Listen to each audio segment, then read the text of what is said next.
Hey friend, please subscribe. 1 second for you. Big deal for me. I was 12 minutes early at Harbor Light Cafe, hunched in a booth facing the water, staring past the docked ferries and missing my dog, Moose, who thinks every gull owes him rent. The iced tea I ordered was sweating like it didn't want to be there either. The whole thing was Rena's idea. Brennan backed her up, guilt-tripping me into it. "You're 35, he said. "You run grooming vans and launch dogs off docks, but you act like people are a contagion." He wasn't wrong. Jersey apparently had a sister named Margot who pulled the same stunt. Mutual ambush. Classic. Quick note. Before we continue, share in the comments which city or country you're listening from. It helps us see where you're tuning in from and figure out the best time to post new stories. Thanks. Now let's get into it. Then she walked in. Blue tote bag slung on one shoulder.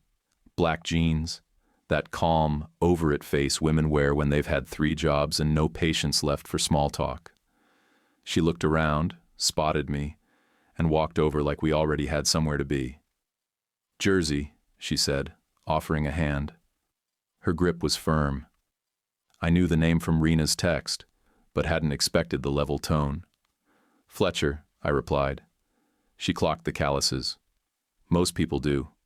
Grooming dogs isn't gentle work. We sat. I kept it light. Told her about the mobile fleet, 6 vans on the road, another one halfway to the junkyard, and the shelter down by the pilings. I mentioned Moose, my dog/partner, and how he thinks he's union. She worked in city records, night shifts while grinding through her 2nd year of law school, mornings at the archive counter. Single mom, no backup. She didn't make it a sob story, just facts lined up like file tabs. Then, out of nowhere, she said, "We shared a hallway once." I froze. My stomach went tight. "West Shore High," she added. "You were 2 grades up. We didn't talk. Not really." I looked at her harder, trying to find the memory. The eyes were familiar, but I'd been the kind of kid who thought swagger was a survival skill. "What do you remember?" I asked, already knowing I wouldn't like the answer. She took a second. "Not much. Just one day, 4th period break. Your friends were giving me a hard time. You told them to quit, handed me my backpack, then walked off. Oh, I remember that day. It cost me. Those guys iced me out the rest of sophomore year. My crew turned cold overnight. I'd made one decent choice, and it blew up my little kingdom. Never thought anyone noticed." "You saw that?" I asked. She nodded. "I saw who lost friends over it." I sat back, chewing the inside of my cheek. I didn't get better right then, just louder. After graduation, both my parents died, 5 months apart. I stopped pretending tough meant strong, picked dogs over people. "Looks like that day changed both of us," she said, eyes soft but not sentimental. The server dropped off fries the size of canoe paddles. We both laughed. The tension broke like a brittle board. Toward the end, a small face popped up from the kids' corner, a boy with big eyes and a fast grin. He made a beeline for the booth and planted himself like he owned the floor. "Dad," he said flatly, "when are we heading home?" Then he smirked, deadpan humor dialed in. "Just kidding. But seriously, I'm starving." "Soon," I said. "For excellent behavior, I'll let you drive. The food cart." He raised an eyebrow. "With blinkers?" "Deal," I said. Jersey shook her head, smiling like it wasn't the first time he'd pulled that trick. Remy, 9, full of heat, studied me like I was a vending machine that ran on kindness instead of coins. The joke landed soft, like we'd all known each other longer than an hour. We finished our food. I paid. She didn't argue, just watched me carefully, like she was still putting together a story she hadn't quite finished reading. Then we stood, and I held the door. Not because I had something to prove, just because it felt like the right move. We stepped outside, and I walked them to their car, careful to give Jersey room like she still hadn't made up her mind about me. I pointed down the street toward the dock and said, "Dock Dogs is mostly hounds and hope. Come by Saturday." Moose would love the attention, and I'm not just saying that.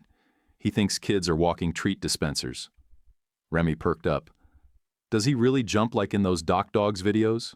Like airtime? Moose runs like a linebacker and jumps like a fridge. You'll see, I told him, and the kid let out this howl of approval that made 2 ferry workers turn their heads. Jersey leaned her elbow on the roof of her car and looked at me over the top of it. How many vans did you say you run? 6 active, 2 of them hybrids, and a 7th in storage that needs a transmission and a full set of prayers. I rotate drivers depending on the day and how cranky the rigs get. She raised an eyebrow. You log maintenance, permits, any of that? I file whatever they mail me, I said. That made her wince like she'd stepped on a Lego. You know developers are circling the shoreline parcels, right? City notices aren't just junk mail. You keep your usage permits current? Define current, I said. She didn't laugh. I rubbed the back of my neck. Okay, I could be tighter with it. Probably need to pull everything out and do a full sort, but I'm not dodging anything. Jersey nodded like she'd heard enough for now. Bring coffee Saturday. I'll bring questions. And biscuits, I added. Remy pointed between us. Can I help Moose fill his bowl? If you want. And if you follow instructions, I'll promote you to assistant bowl supervisor. Real title, just no salary yet. His face lit up like I'd handed him a key to the city. They got in the car, and I stood back as they pulled out. My hand hovered over a wave but never quite made it up. On the walk home, I called Brennan. I met them, I said. It wasn't bad. He didn't waste a beat. You sound different. What happened? I took a breath. I don't know. I feel steady, like I just put something down I didn't know I'd been carrying. Back home, Moose greeted me with that same chewed-up rope he always launches at my kneecap when he's got a mood. He dropped it with a thud, then sat on my foot and stared up like I owed him an explanation for being gone. That's what I thought, I told him, scratching behind his ear. Jealous already. He leaned heavier. I flopped down on the couch, thinking about that hallway moment Jersey had brought up. I remembered how my voice had cracked when I barked enough at my so-called friends. I remembered the silence afterward, the cold shoulders in the lunchroom, how fast a kid could become no one just for doing one decent thing. I hadn't seen Jersey since. I shot a quick text to Rena. Good call. She fired back 11 thumbs-up emojis. She always overdoes it like that. For the record, we're just friends. But my sister still swears Rena's planning a long game. Moose hopped onto the couch and let out this huge sigh that said, "Don't get too comfortable." Then my phone buzzed again. City email. Subject line, reminder, shoreline use report due in 21 days. That wasn't just spam. That was a pulse check. I flagged it and stared at the screen longer than I should have. All right, I muttered, sliding the phone face down. We're doing this different now. I grabbed a pen and tore a piece of paper from the pad I keep by the fridge, wrote 5 words, no bluster, no mud, talk, taped it to the cabinet by the sink. Then I added a 6th word under it, fix. I went to bed early for once, Moose stretched across the bottom like a heated blanket with attitude. I stared at the ceiling for a long time, thinking about how easy it is to fall back into being the kind of guy who growls first and sorts it out later. But I meant what I wrote. If something comes at me, I talk it through. If it breaks, I fix it. In daylight. In public. No shouting. No passive-aggressive nonsense. No slamming doors or online digs. That's the version of me I want to keep. The one who knows that being steady takes more guts than being loud. I don't know what Saturday's going to look like, but I know who I want showing up to it.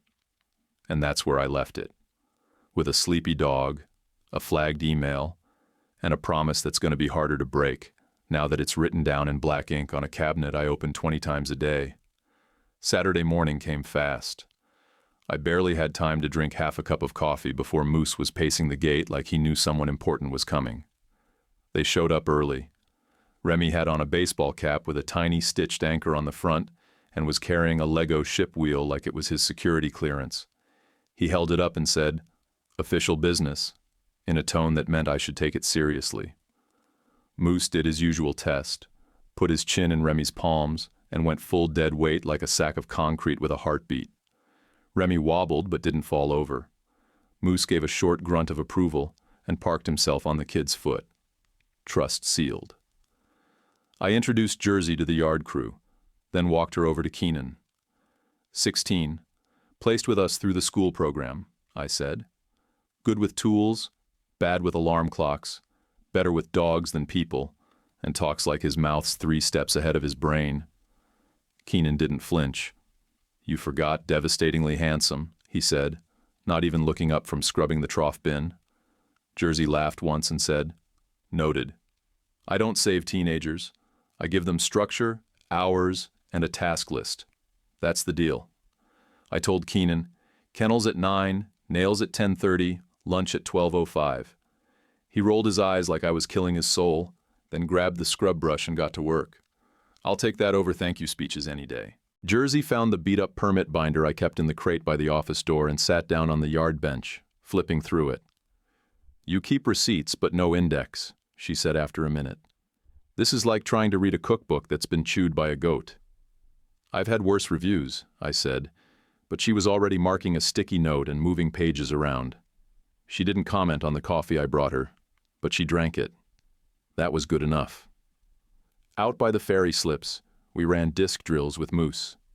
He launched off the platform like a sofa with hidden springs, front legs wide, ears pinned back. Remy yelled, "He's airborne!" And I shouted, "Barely!" right back. We laughed like we'd been doing it for years. Moose, showboat that he is, rolled in the gravel after each catch just to milk it. After the third toss, Remy walked up to me, serious as courtroom testimony. If I wanted to be like day manager of bowls, would I have to fill out a form? I crouched down to his level. Here's the deal. Finish the quarter with 0 absences, and on the first Saturday after, you're our official day manager of bowls. You get a badge, bragging rights, and if your mom signs off, I'll give you a real starter driving lesson. In the van, fenced yard. You steer, I'm on the pedals. He looked at Jersey. She didn't even blink. Just gave him that subtle mom look that said, "Your move, kid." He stood straight and gave me a sharp salute. Quarter secured.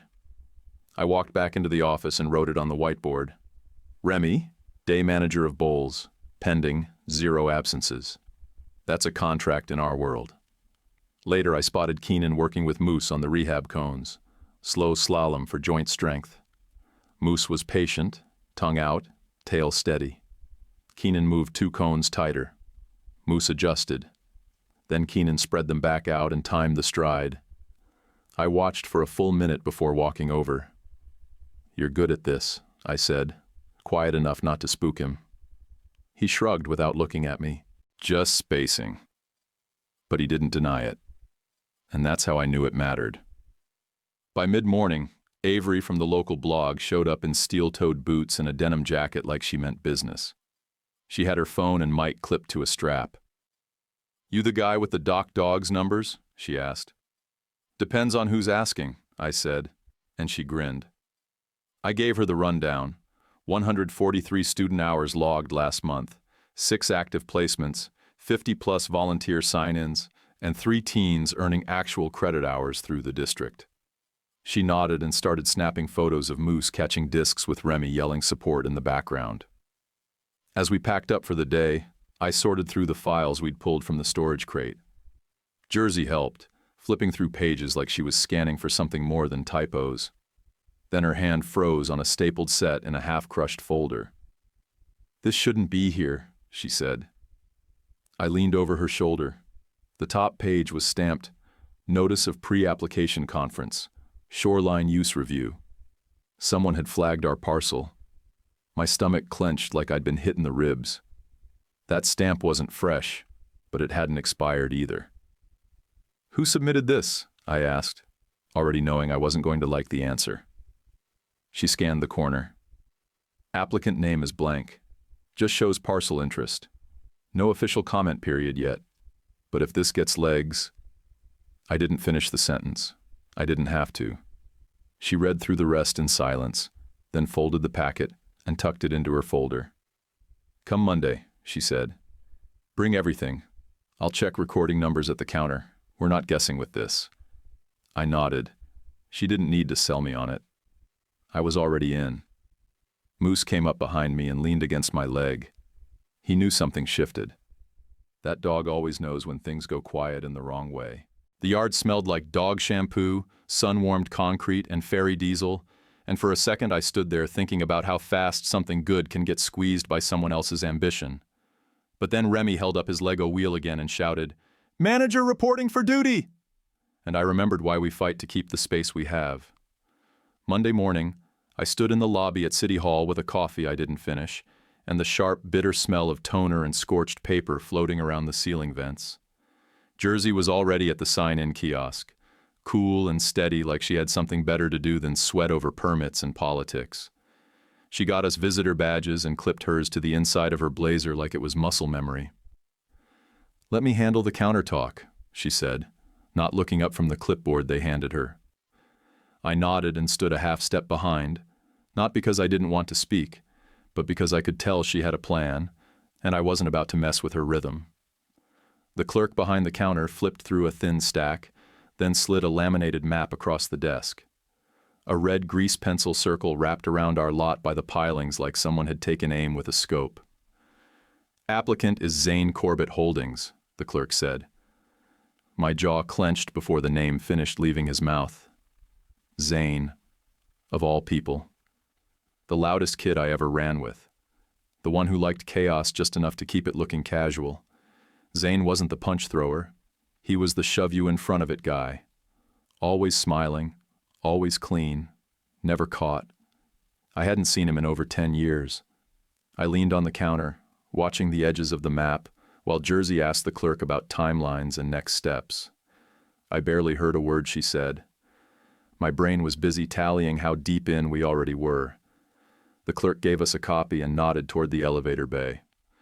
"Planning office is suite 419. We headed up. In the hallway outside the suite, we crossed paths. Zane was already coming down, tan as a yacht deck and dressed in one of those slim-fit suits that look expensive even when you don't know the brand.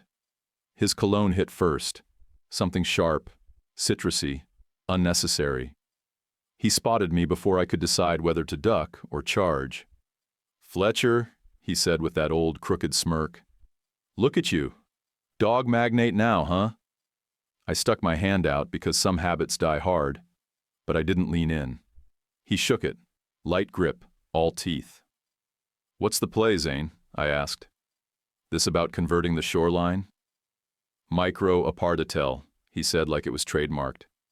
"With work-live charm, open floor plans, shared-use patios, weekend pop-up retail, the whole lifestyle package." "That's rent with buzzwords," I said flatly. He chuckled, like I was a puppy chewing the couch. "I'm giving the city something clean, vibrant, forward-facing. You've got what, dogs and teenagers? It's not exactly tax gold. We've got a teen workforce program, a rehab unit, a shelter, and actual public service," I said. "We're backed by the community." Zane slid his hands into his pockets and tilted his head. "Then bring your community to the hearing. We'll let them decide." Jersey had stepped up beside me, quiet but squared like a door was about to shut. Zane noticed her for the first time and gave that slow once-over like he was sizing up a chess piece. "You two running a coalition now?" he asked, smile tightening. Jersey gave him a single blink and said, "We're reading the fine print." That shut him up.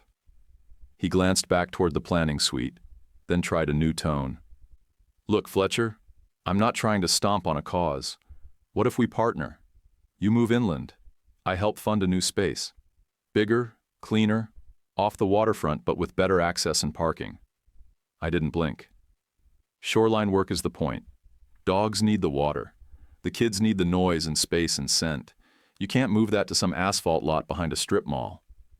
He shrugged like I'd said something quaint. "Fine. See you at the pre-app." He turned on his heel and left nothing behind but a trail of citrus and smug. 3 Tuesdays from now. That's the date he dropped.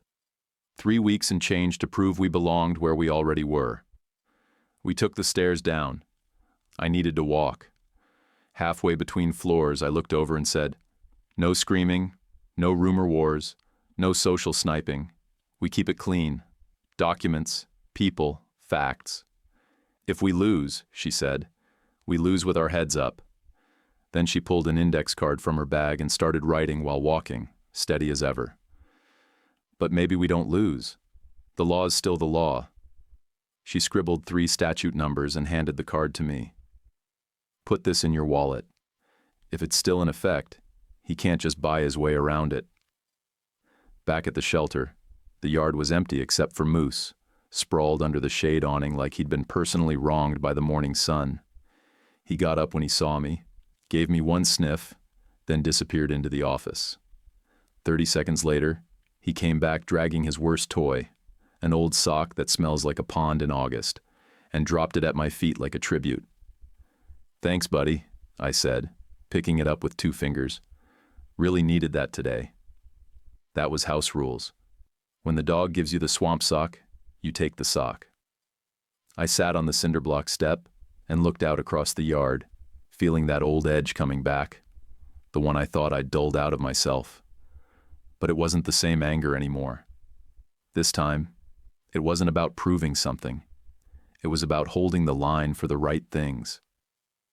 Moose curled up at my boots, tail thumping twice. I rubbed the back of his ears and thought about what Zane had said. Move inland. Like it was nothing. Like we hadn't built something here out of hard days and second chances. 3 Tuesdays. He'd better come with more than buzzwords. 2 days after the run-in with Zane, van number 3 decided to die in the middle of Elm Street. Transmission gone. Smoke thick enough to make the crossing guard wave me off like I was about to explode. The estimate came back at $3,950, and Ilya, my driver, stood there cursing in 3 languages while kicking the curb. The sound of it summed up the whole week. I called the mechanic twice to make sure the number wasn't a typo. It wasn't. We were already tight from supplies and training hours. I told Ilya to take the day, then hitched a ride back with a tow driver who smelled like burnt coffee and chain grease. By the time I got to the yard, Moose was pacing like he'd read the bill himself. That afternoon, a concerned neighbor post popped up on a local Facebook group. Blurry photo of our yard, captioned "barking again at midnight." Unacceptable. The picture was from last summer. Zane's people were in the comments within an hour, tossing around words like disruption and compliance. I didn't bite. You feed that kind of bait, it multiplies. Instead, I went back to the office and scrubbed water bowls until my hands stung. Keenan wandered in late, 3rd time that week. Hoodie half-zipped, eyes hollow. He mumbled something about a missed bus. I just nodded, but inside I felt that tick of worry. When kids start showing up crooked, something's off.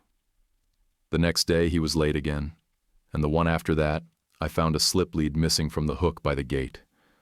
I saw his backpack sagging heavier than usual and called him over. "Keenan," I said, "open it." He froze. "You serious?"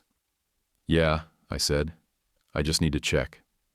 He sighed, unzipped it slow, and pulled out a brick of notebooks, sketches, dog notes, training charts, not a stolen lead in sight. My stomach hit the floor. "Paranoia's a bad fuel," I said quietly. "I'm sorry." He stared back, jaw tight. "I don't steal." "Then I don't suspect," I told him. We reset. He nodded once, zipped up the bag, and went back to work without another word. It wasn't warm between us, but it was clean again. That matters more. By midweek, Jersey showed up with a banker's box full of my chaos, receipts, vet logs, donation slips, and every loose letter I'd ever shoved into a drawer. She hauled it onto the folding table in my office and said, "We're making order out of this right now." "Be gentle," I said. "Some of those papers are older than Keenan." She smirked and started sorting, hands moving fast, eyes scanning like a human scanner. I sat on the edge of the desk and tried not to hover. She flipped through stack after stack until she stopped cold, pulling out a thin yellowed envelope from the bottom corner of the box. "This," she said, tapping the flap, "might be your anchor." Inside was a faded, typewritten covenant from 1984. Shoreline access agreement tied to our parcel through a district grant. The clause said that any sale, lease, or change of use required an equal or greater public benefit. She read it twice, then looked up. If this is still valid, they can't convert that land without replacing the community access. That means you're not an obstacle. You're part of compliance. I felt the first full breath I'd taken in a week. You sure? No, she said, but we can find out. She picked up her phone and called the records vault right then. Asked about microfilm archives. I didn't even know the city still ran microfilm. She listened for a minute, nodded, and hung up. They've got it. I'll pull it tomorrow off the reel. I'll do it as a private citizen after shift. You're burning your off time for this? I asked. She shrugged. You're fighting for a public good. That's supposed to be my thing. She said it like a fact, not a favor. That night, Avery, the blog reporter, messaged me. Saw the neighbor post. Want a comment? I wrote back, come by at dusk. Bring your camera. Yard's open. Transparency beats rumor. She heart-reacted and said she'd be there Friday. I leaned back in my chair, rubbing my temples, when Remy popped his head through the office door.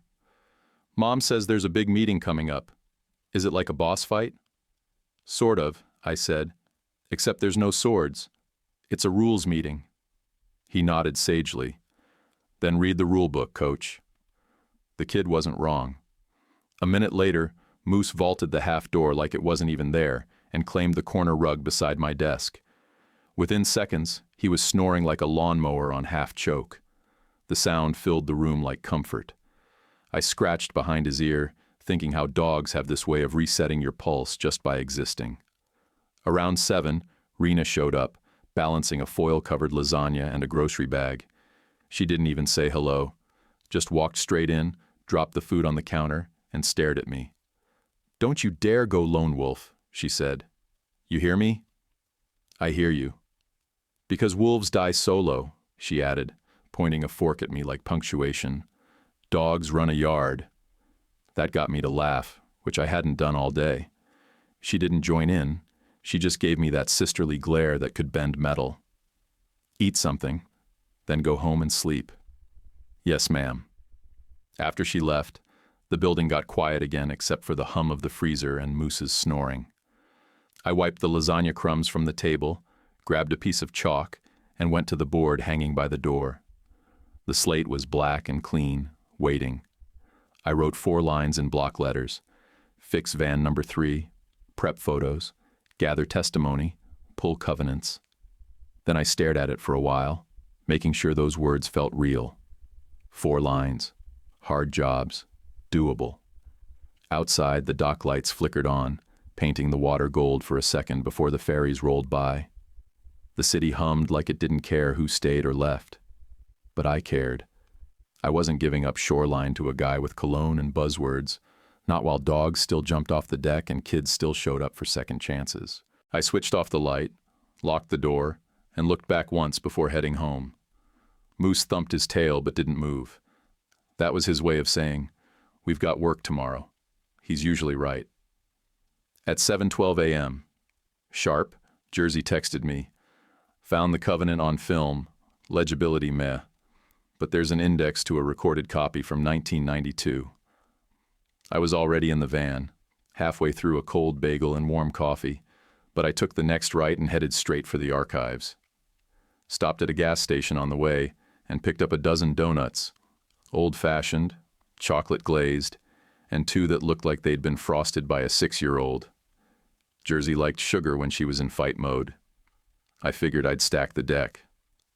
She met me at the archive entrance in jeans and a ponytail, badge clipped, face serious. The air inside smelled like dust and hand sanitizer. I followed her down 2 long rows of gray metal cabinets into the little back room with the printer hum. I pulled the 1992 record and printed 2 copies, she said, sliding one across the table. I read it out loud. Any sale, transfer, or conversion requires the parcel to continue animal welfare or youth education on site or within the same shoreline zone. I looked at her. That's not vague. Nope. It's direct and recorded. Filed, signed, time-stamped. She flipped the corner of the page. They can try to twist it, but it's real. Then she held up a second document. And this? Noticing error. City mailed the pre-app card to a tenant who moved out in 2019. Never posted a physical notice on site. That breaks the chain. That buys us time, I said. She nodded. Maybe more than time. Maybe leverage. By that afternoon, we had a rough memo drafted. I worked the numbers while Jersey typed. We logged 143 program hours last month, 47 vet service visits for low-income pet owners, 6 active teen placements, 63 adoptions since January, all backed with logs, forms, and thank you letters. Keenan came in during the middle of it, saw the papers spread out and muttered, "War room vibes." Then he grabbed a leash and took Moose out for ladder work. Avery showed up around 4. She had her mic clipped and her DSLR on a neck strap, boots scuffed and hair tied up like she didn't want anything slowing her down. She crouched low while Keenan worked Moose through the slow ladder, calling out steps, tapping cadence with the back of his hand like a coach counting heartbeats. His voice didn't shake. He looked up once and caught me watching. I didn't say a word. Didn't need to.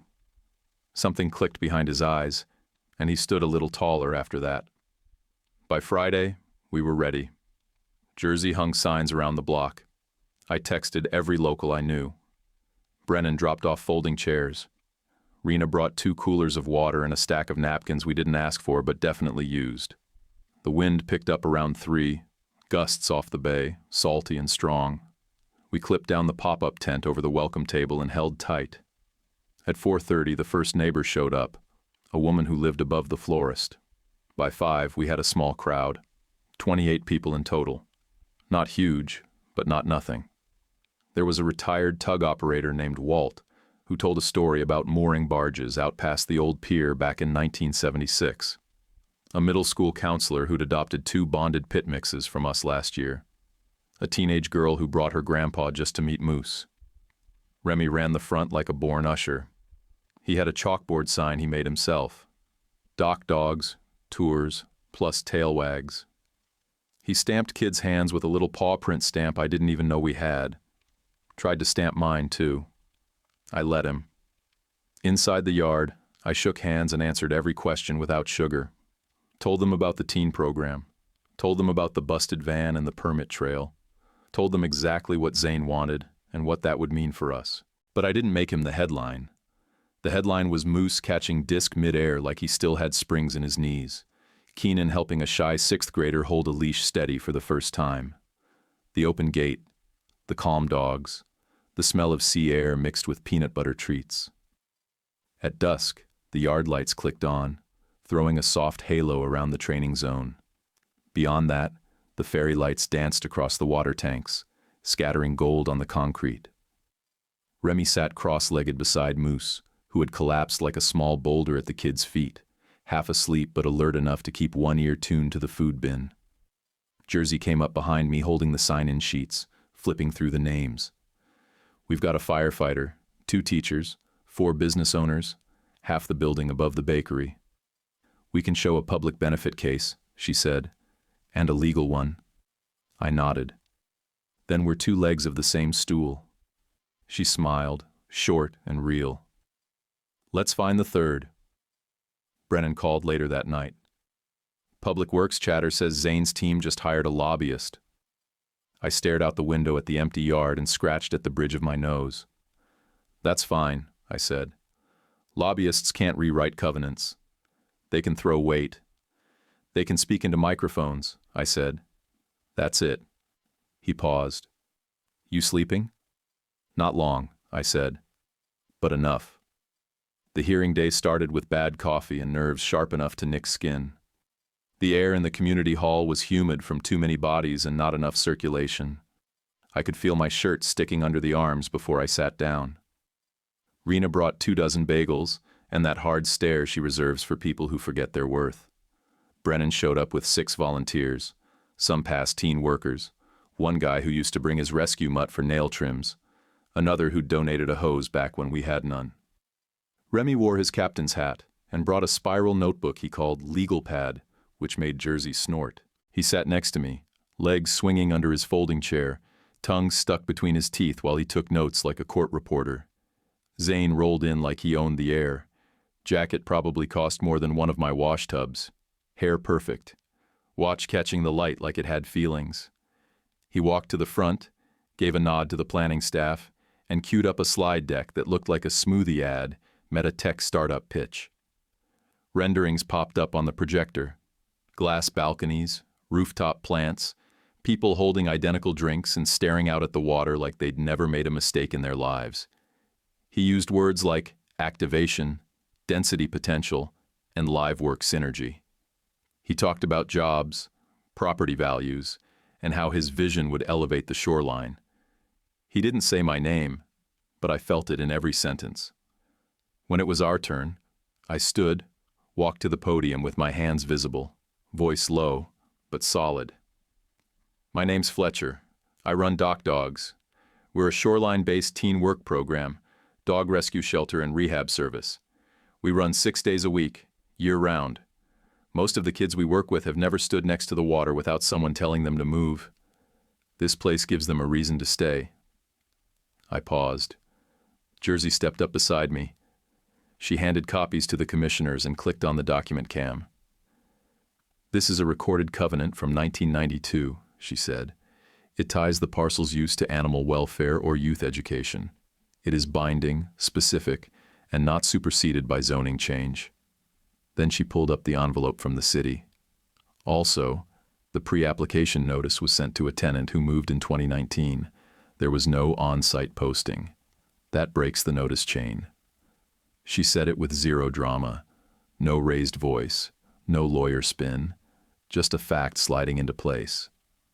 The planning staff leaned in, whispered something to each other, then nodded. We'd like a copy to forward to the city attorney's office, one of them said. Jersey handed it over. Then Keenan walked up, hoodie zipped, sneakers clean. He stood in front of the mic and didn't look at me once. I used to skip school a lot, he said. Didn't think I was worth showing up for. Then I started at Dock Dogs. Now I can't skip because Fletcher keeps time. Moose makes me do the cones. And I like being here. There was a little laughter from the crowd. Then he added, Moose doesn't judge me.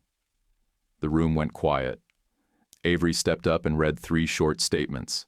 One from a local firefighter who called the program a community net for kids that fall through everything else. One from a science teacher who had sent 2 students our way. One from a retired guy who came every Saturday to help mop. None of them said developer. They said doc, teens, dogs. The words that actually mattered. Zane came back swinging. He talked jobs again. He threw out figures about tax revenue. He used phrases like underutilized parcel and long-term economic upside. Then he took a swipe at my records. I respect small businesses, he said, but if we're discussing public benefit, we have to acknowledge inconsistent logging, scattered documentation, and unindexed receipts, basic structure that a community partner should meet. He smiled at Jersey like he was about to land a final punch, but she didn't blink, just tapped her pen once against the table and waited. After it wrapped, people started to file out. The planning staff thanked everyone. One commissioner said they'd review the documentation and allow the city attorney's office to weigh in on the covenant. They scheduled a continuance, 3 more weeks. Outside, I was rolling up the event sign when I felt a shadow step up beside me. Zane. He didn't come in hot. No smirk this time. Just stood there holding his phone in both hands, like he wasn't sure how to start. My dog's spiraling, he said. Surgery 2 weeks ago. Won't eat. I can't get him to move right. He's losing weight. I narrowed my eyes. What kind of dog? Pit mix, he said. Brown coat, white chest. His name's Atlas. I blinked. That name hit like a slap. Atlas. I remembered that dog. Sweetheart. Used to drag cinder blocks like balloons. Lived 3 blocks from me when we were kids. Zane had him back then? You still have Atlas? I asked. Barely, he said. I'm losing him. I stared at the ground, then back at him. Here's the deal.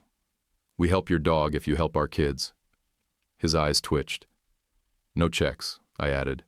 No envelope stunts, volunteer hours, show up, 2 hours a week minimum, and the shadow posts stop. No more whisper campaigns, no fake concerned accounts.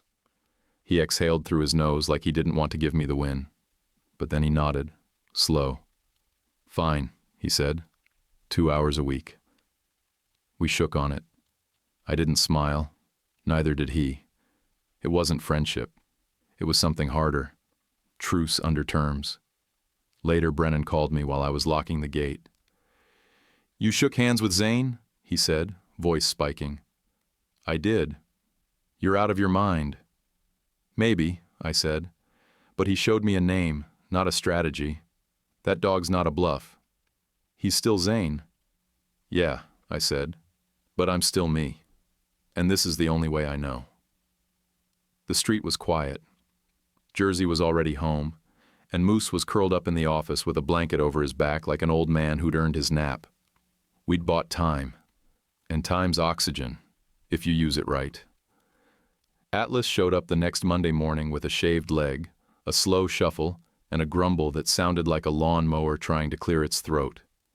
Zane carried him in both arms like the dog weighed more than his ego, which, honestly, was saying something. He didn't say much when he walked through the gate, just nodded once and followed me straight to the rehab room. Moose stood nearby, tail still, eyes locked on Atlas. Pack rules. You check a dog before you greet him.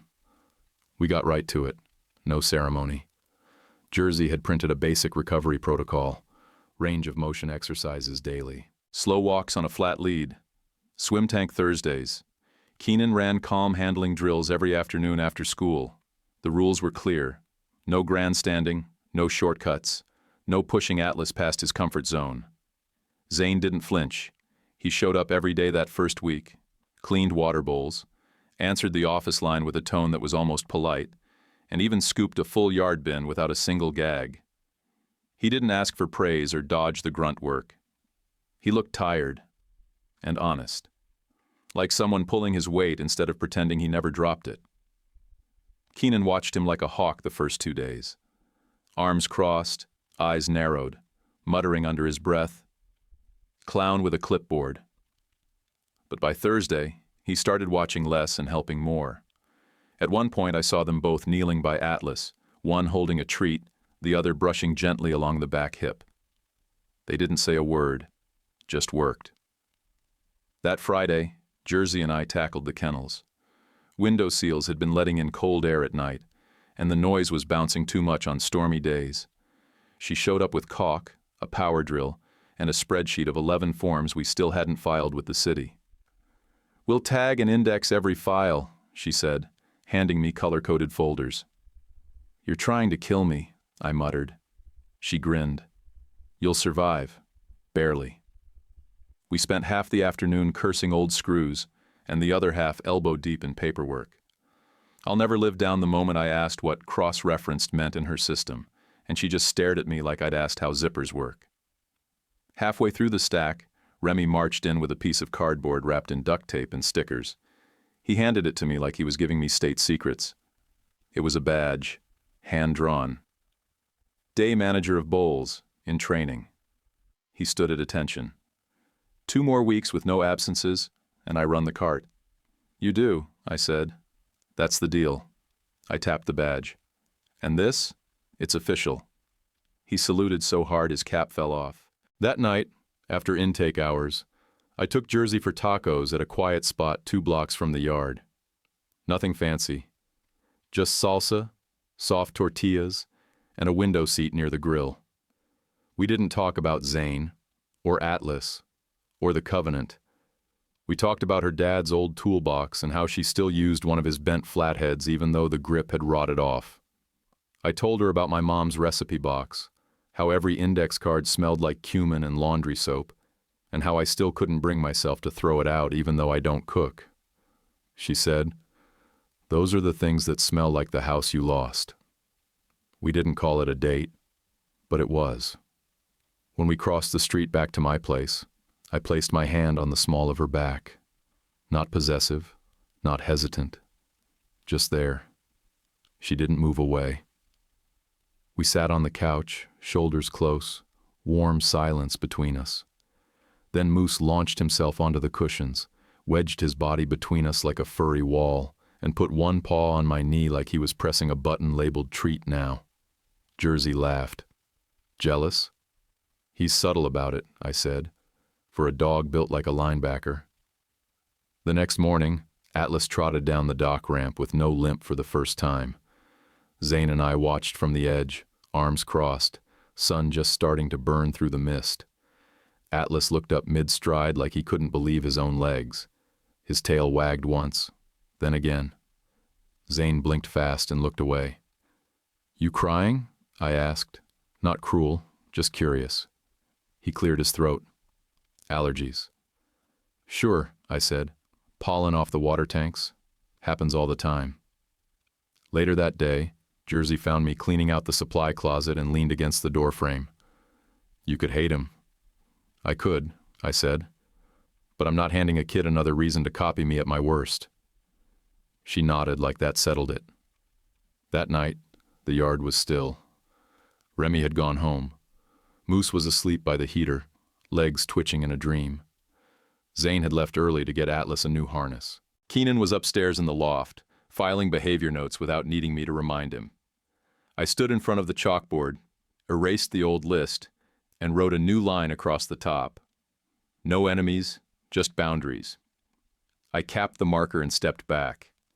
Then Moose got up, walked straight to the board, and licked the fresh ink like it was peanut butter. Fair enough. It hit at 2:17 p.m. on a Wednesday, an anonymous complaint filed through the city's digital tip line. Unsanitary conditions. Barking after hours. The email was cold and clinical. No signature, no details, just a timestamp and a red flag. Inspection scheduled for 9 the next morning. It wasn't just noise. Someone wanted us rattled. I showed Jersey the message. She read it twice and didn't say a word. Just started a list. Keenan noticed the shift and started cleaning like he was trying to erase air. I didn't need to tell Remy. He read our faces like a scoreboard. Then, just after twilight, Moose vanished. The back gate had been propped open during cleanup, and no one had noticed until it was too quiet. I scanned the yard twice, calling for him low and sharp. No tags hit the gravel, no tail flash. My heart dropped hard and fast, like a sinkhole under my ribs. Keenan stood frozen near the tool shed, backpack still half open, arms hanging loose. I propped the gate, he said. I didn't latch it after dumping the feed bags. He looked like he wanted to unzip his own shadow and disappear inside it. I didn't yell. I didn't flinch. We find Moose, then we fix the system. Jersey grabbed her phone. I'll hit social. Keenan nodded and took off down the sidewalk with a stack of flyers and a stapler. Remy, already in his coat, was printing extras on the office copier before I even asked. I checked every alley, every yard, every corner Moose might slip into for quiet. Nothing.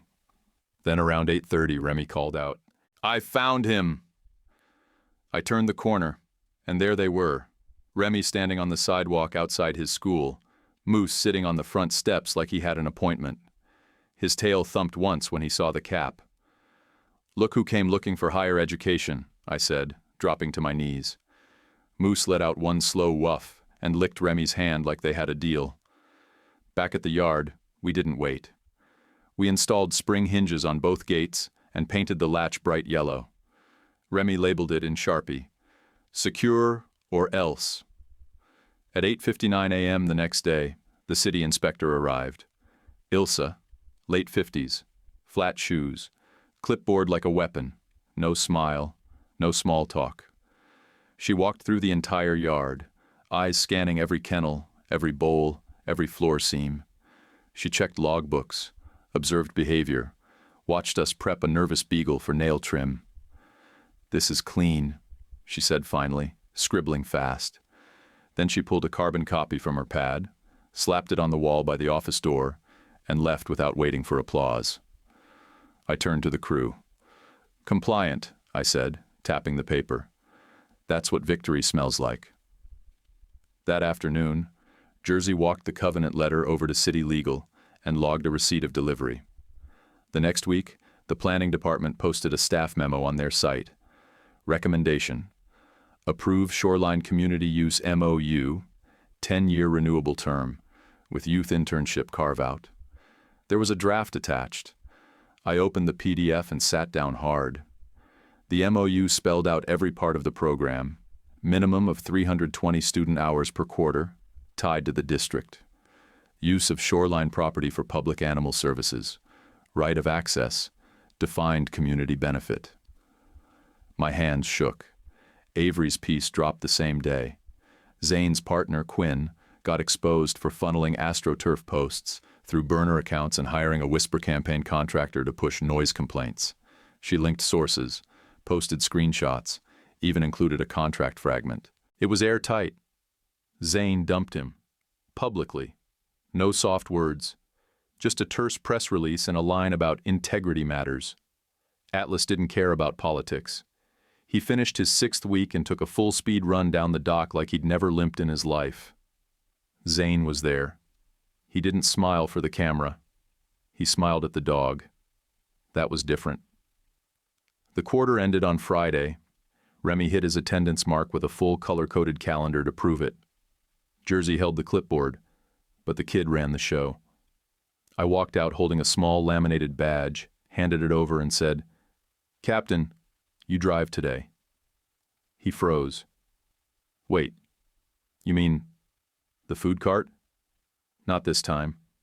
With your mom's okay, and me on the pedals, you get the wheel of the van, inside the fenced yard. No pressure, just cones and trust." Jersey gave the softest nod I've ever seen. Remy stood tall and set his hands at 10 and 2 before we even reached the van. We set the cones, rolled slow. I coached him through each turn. "Left here, now straighten." "Okay, brake." Just like that. "You've got it." He made the final turn like he was docking a ship. Moose sat on the porch bench, ears up, eyes steady, tracking every inch like a referee with a whistle he didn't need to blow. We ate at my place that night. Simple stuff. Pan-fried burgers, sliced tomatoes, a bag of sour cream chips that somehow got emptied before the plates did. Jersey had her hair up in a loose knot, and Remy had his cap turned sideways because, according to him, that's how managers think. Moose sat between us like a neutral country, head resting right at the edge of the table, one paw placed gently on my leg like a tiny, furry bribe. It worked. I slipped him a piece of burger under the table and didn't even pretend to hide it. The three of us sat without rush. No background noise but the occasional creak of the chair when someone shifted, or the sound of Moose huffing because he thought dinner service was too slow. I looked across the table at Jersey. The words had been sitting in my mouth for days, maybe longer. "I'm sorry," I said.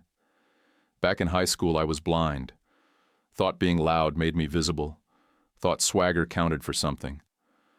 I felt big, but only because I didn't see what that noise did to everyone else. You deserved better. You got the one decent thing I did back then, and none of the follow-through."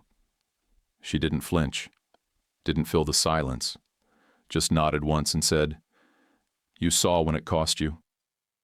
Then she reached across the table and placed her hand on my forearm. No fanfare, no rescue, just contact. That was the record corrected, not erased. Repaired. Remy leaned over his plate. "Do apologies count toward promotion?" I smirked and pulled a laminated badge from my back pocket, slid it across the table like a secret file.